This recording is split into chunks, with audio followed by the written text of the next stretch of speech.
Festival ya mwaka 2026 season 4 Matema Beach, si ndio Yani hapa inafanyika kunao katika fukwe za Matema, na ukinitazama tayari nina haki peperushi hichi hapa ambacho ndio kinakwambia kwa habari za Mpalano Festival 2026 ya kijanja zaidi. Niko na watu wangu hapa studio na niko na wageni wangu hapa studio kwa ajili ya kuweza kuyazungumza mambo ya Mpalano Festival. Unajua siku zote tumekuwa tunazungumza mpira sana, lakini leo kidogo tuingie kiutamaduni kidogo.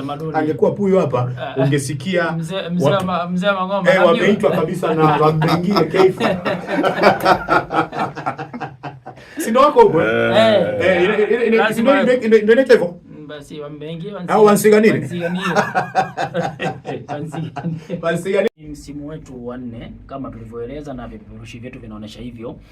Misimu miwili nyuma tulikuwa tunafanya wilayani Rungwe, kwa maana eneo la Kisiba, ziwa Kisiba pale, lakini kamati kaamua msimu wa 3 tuweze kubadilisha mazingira, kwa maana tukaja Matema. Mwaka jana tume experience ya jambo kubwa sana ambalo kwa watu ambao wengi waliona msimu mwaka jana akasema mmefanya kitu amazing sana, kitu kikubwa sana, lakini sisi kama kamati tuliona bado hatujafika ile hatua ambayo sisi tunaona kabisa kwamba tumefanya tamasha na limefana. Msimu mwaka jana tulikuwa na mambo mengi James, ukizingatia kwamba ni tamasha la utalii na utamaduni, tuliweza kufanya mambo kama hayo. Tulikuwa na ngoma pale za kiutamaduni, kwa maana tulikuwa na ngoma ya Keifo kutoka hapa wilayani Kyela, tulikuwa na ngoma ya Lembuka kutoka pale Busokelo, lakini tulikuwa na ngoma ya Kambasegela kutoka Busokelo, bila kusahau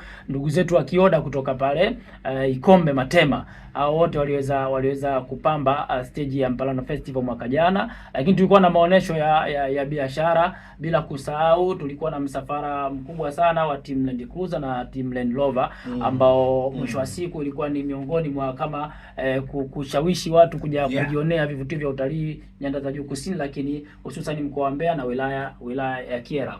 Na kwenye eneo hilo la Land Rover na Cruiser, ule msafara nafikiri ni moja kati ya vitu ambavyo vilivutia watu wengi sana, kwa sababu tulitoka kuviona kitaifa ambao vifanyika kule Arusha, bila shaka ikaja kufanyika ndani ya wilaya ya Kyela, na tukaona kwamba ilikuwa ni moja kati ya kivutio kikubwa sana wakati ule.